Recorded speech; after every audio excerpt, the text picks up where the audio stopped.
everyone, and welcome to First Chapter Friday at the Lewis County Public Library. I'm Becky Newbold, a supporter of the library. Today I'm going to be reading the first chapter of Cinder by Marissa Meyer. I was just given this book as a suggestion and I thought it was fascinating. It's a take on Cinderella, but it's set in the future in Beijing. I hope you enjoy it. Chapter 1. While her sisters were given beautiful dresses and fine slippers, Cinderella had only a filthy smock and wooden shoes. The screw through Cinder's ankle had rusted, the engraved cross marks worn to a mangled circle.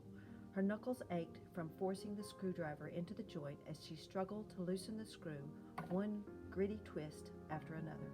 By the time it was extracted far enough for her to wrench free with her prosthetic steel hand, the hairline threads had been stripped clean.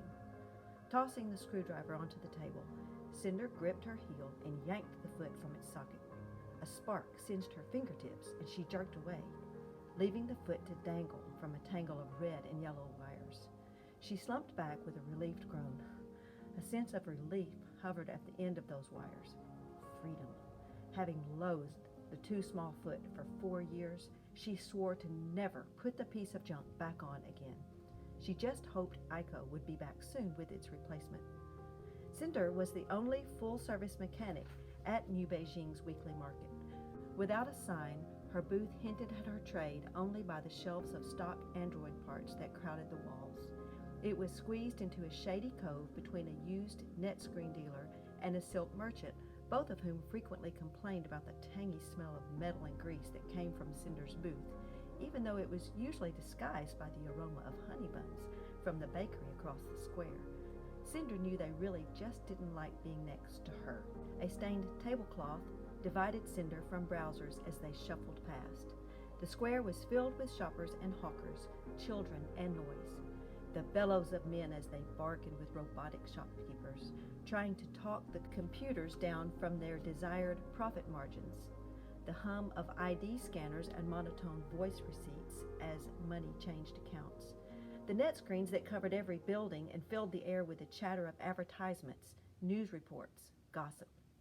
Cinder's auditory interface dulled the noise into a static thrumming, but today one melody lingered above the rest that she couldn't drown out.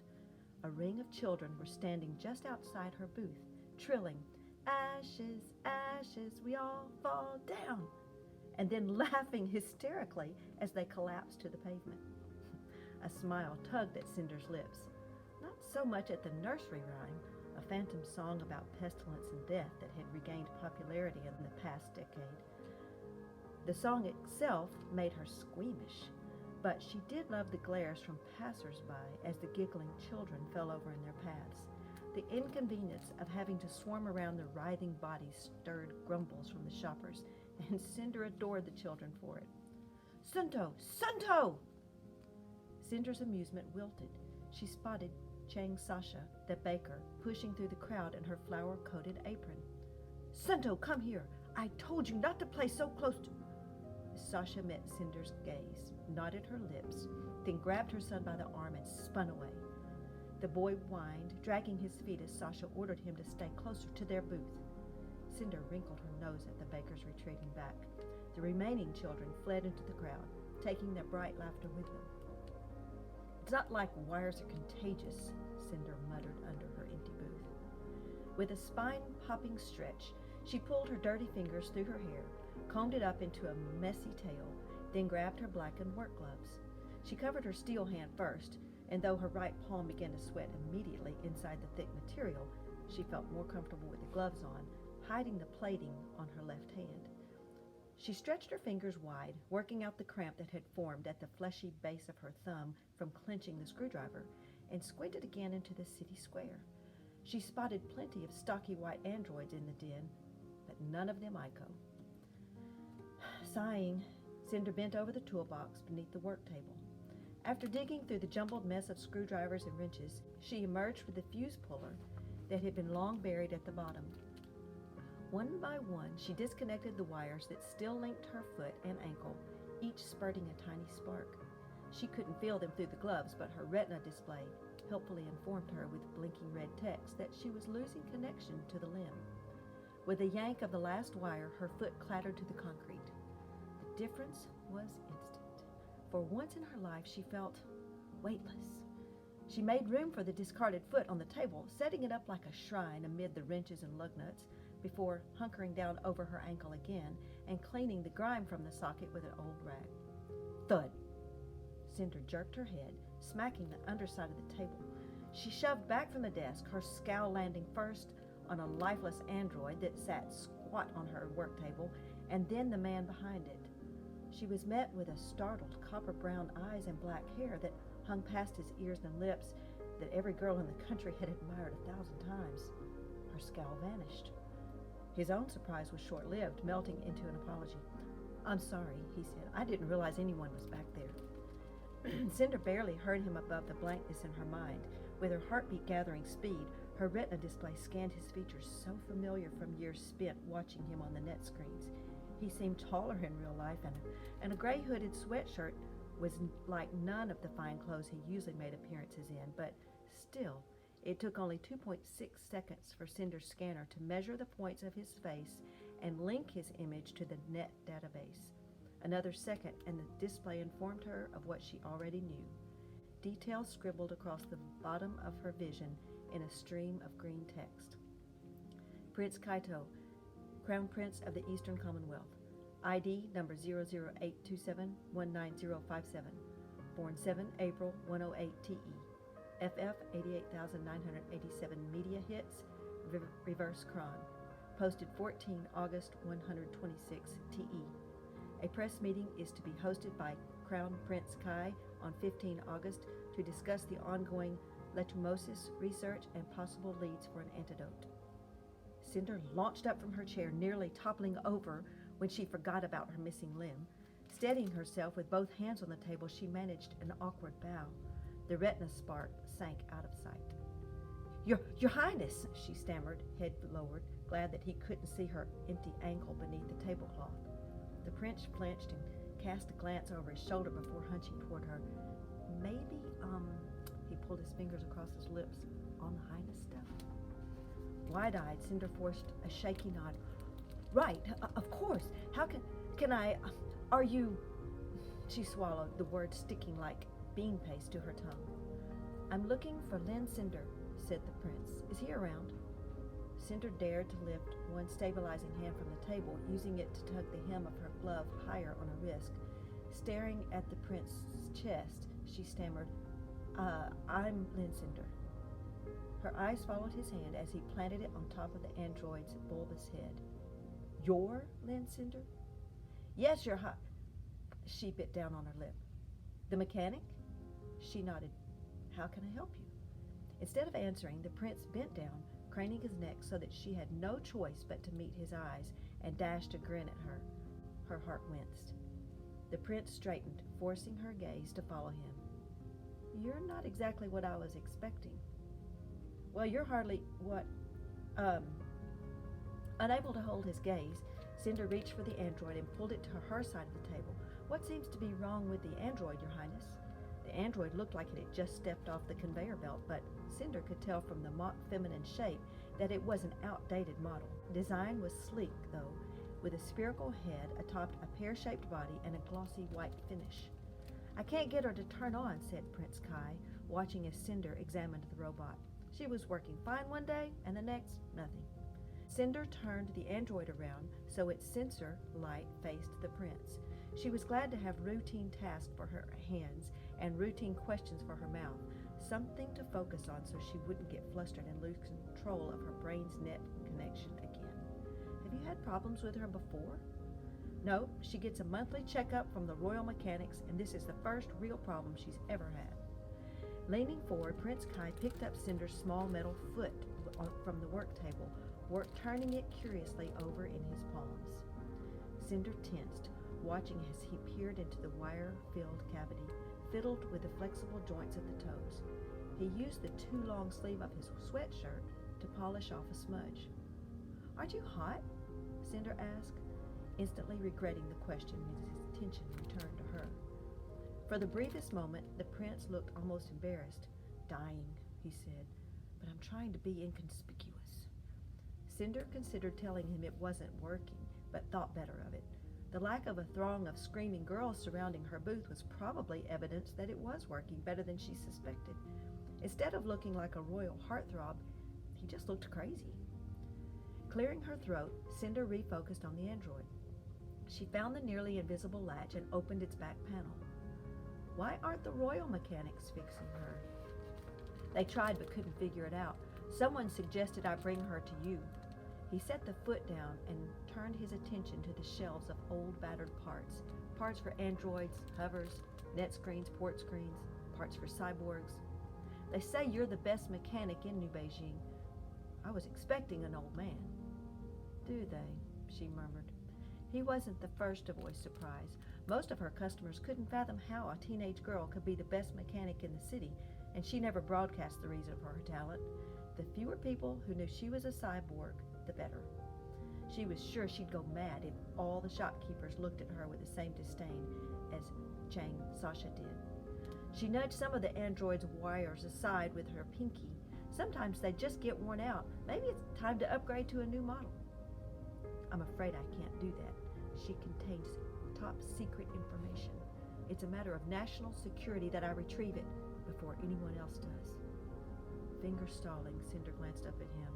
He held her gaze a full 3 seconds before his lips twitched. I'm just joking. Nancy was my first android. It's sentimental. An orange light flickered in the corner of Cinder's vision. Her optobionics had picked up on something, though she didn't know what.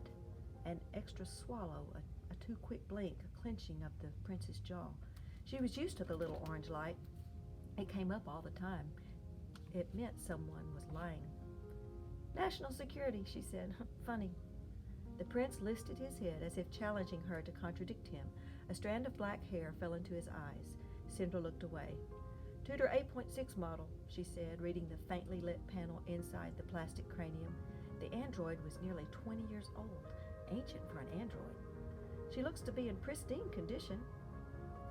Raising her fist, she thunked the android hard on the side of its head, barely catching it before it toppled over on the table. The prince jumped. Cinder set the android back on its treads and jabbed the power button, but nothing happened. You'd be surprised how often that works. The prince let out a single awkward chuckle. Are you sure you're Lynn, Cinder? The mechanic? Cinder, I've got it! Aiko wheeled out of the crowd and up to the work table, her blue sensor flashing. Lifting one pronged hand, she slammed a brand new steel-plated foot onto the desk in the shadow of the prince's android. It's a huge improvement over the old one, only lightly used, and the wiring looks compatible as is. Plus, I was able to get the dealer down to just 600 yunvis. Panic jolted through Cinder. Still balancing on her human leg, she snatched the foot off the table and dropped it behind her. Good work, Aiko. Nukin Shifu will be delighted to have a replacement foot for his escort droid. Iko's sensor dimmed. Nukin Shifu? I don't compute. Smiling through locked teeth, Cinder gestured at the prince. Aiko, please pay your respects to our customer. She lowered her voice. His Imperial Highness. Aiko craned her head, aiming the round sensor up at the prince, who towered more than 3 feet above her. The light flared as her scanner recognized him. Prince Kai, she said, her metallic voice squeaking. You're even more handsome in person. Cinder's stomach twisted in embarrassment, even as the prince laughed. That's enough, Aiko. Get in the booth. Aiko obeyed, pushing aside the tablecloth and ducking under the table. You don't see a personality like that every day, said Prince Kai, leaning against the booth's door frame, as if he brought androids to the market all the time. Did you program her yourself? Believe it or not, she came that way. I suspect a programming error, which is probably why my stepmother got her so cheap. I do not have a programming error, said Aiko from beneath her. Cinder met the prince's gaze, was caught momentarily dazzled by another easy smile, and ducked her head back behind his android. So what do you think? He asked. I'll need to run her diagnostics. It will take me a few days, maybe a week. Tucking a strand of hair behind one ear, Cinder sat down, grateful to give her leg a rest while she examined the android's innards. She knew she must be breaking some rule of etiquette, but the prince didn't seem to mind as he tipped forward, watching her hands. Do you need payment up front? He held his left wrist toward her, embedded with his ID chip, but Cinder waved a gloved hand at him. "No, thank you. It will be my honor." Prince Kai looked about to protest, but then let his hand fall. "I don't suppose there's any hope of having her done before the festival." Cinder shut the android's panel. "I don't think that will be a problem, but without knowing what's wrong with her." I know. He rocked back on his heels. "Just wishful thinking. How will I contact you when she's ready?" "Send a comm to the palace. Or will you be here again next weekend? I could stop by then." "Oh, yes," said Aiko from the back of the booth. "We're here every market day. You should come by again. That would be lovely." Cinder flinched. "You don't need to." "It will be my pleasure." He dipped his head in polite farewell, simultaneously pulling the edges of the hood farther over his face. Cinder returned to the nod, knowing she should have stood and bowed, but not daring to test her balance a second time. She waited until his shadow had disappeared from the tabletop before surveying the square. The prince's presence among the hairy crowd seemed to have gone unnoticed. Cinder let her muscles relax. Aiko rolled to her side, clasping her metal grippers over her chest. "Prince Kai, check my fan. I think I'm overheating." Cinder bent over and picked up her replacement foot, dusting it off on her cargo pants. She checked the plating, glad that she hadn't dented it. "Can you imagine Peony's expression when she hears about this?" said Aiko. "I can imagine a lot of high-pitched squealing." Cinder allowed one more wary scan of the crowd before the first tickle of giddiness stirred within her. She couldn't wait to tell Peony. The prince himself! An abrupt laugh escaped her. It was uncanny. It was unbelievable. It was... "Oh, dear." Cinder's smile fell. "What?" Aiko pointed at her forehead with a pronged finger. "You have a grease splotch." Cinder jerked back and scrubbed at her brow. "You're kidding!" "I'm sure he hardly noticed." Cinder dropped her hand. "What does it matter? Come on, help me put this thing on before any other royalty stops by." She propped her ankle on the opposite knee and began connecting the color-coordinated wires, wondering if the prince had been fooled. "Fits like a glove, doesn't it?" Aiko said, holding a handful of screws while Cinder twisted them onto the pre-drilled holes. "It's very nice, Aiko, thank you. I just hope Adri doesn't notice. She'd murder me if she knew I spent 600 yunvis on a foot." She tightened the last screw and stretched out her leg, rolling her ankle forward and backward, wiggling the toes. It was a little stiff, and the nerve sensors would need a few days to harmonize with the updated wiring, but at least she wouldn't have to limp around off-kilter anymore. "It's perfect," she said, putting on her boot. She spotted her old foot held in Aiko's pinchers. "You can throw that piece of junk away." A scream filled Cinder's ears. She flinched, the sound peeking into her audio interface, and turned toward it. The market silenced. The children, who had switched to a game of hide-and-seek among the clustered booths, crept out from their hiding spots. The scream had come from the baker, Chang Sasha. Baffled, Cinder stood and climbed on top of her chair to peer over the crowd. She spotted Sasha in her booth, behind the glass case of sweetbreads and pork buns, gawking at her outstretched hands. Cinder clamped a hand over her nose at the same moment. Realization skittered through the rest of the square. "The plague!" someone yelled. "She has the plague!" The street filled with panic. Mothers scooped up their children, masking their faces with desperate hand as they scrambled to get away from Sasha's booth. Shopkeepers slammed shut their rolling doors. Sunto screamed and rushed toward his mother, but she held her hands out to him. No, stay back!" A neighboring shopkeeper grabbed the boy, tucking the child under his arm as he ran. Sasha yelled something after him, but the words were lost in the uproar. Cinder's stomach churned. They couldn't run, or Aiko would be trampled in the chaos. Holding her breath, she reached for the cord at the booth's corner and yanked the metal door down its rail. Darkness cloaked them but for a single shard of daylight along the ground. The heat rose up from the concrete floor, stifling in the cramped space. "Cinder?" said Aiko, worried in her robotic voice. She brightened her sensor, washing the booth in blue light. "Don't worry," Cinder said, hopping down from the chair and grabbing the grease-covered rag from the table. The screams were already fading, transforming the booth into its own empty universe. "She's all the way across the square. We're fine here." But she slipped back toward the wall of shells anyway, crouched down and covered her nose and mouth with a rag. There they waited, Cinder breathing as shallowly as possible, until they heard the sirens of the emergency hover come and take Sasha away. And that's the end of the first chapter.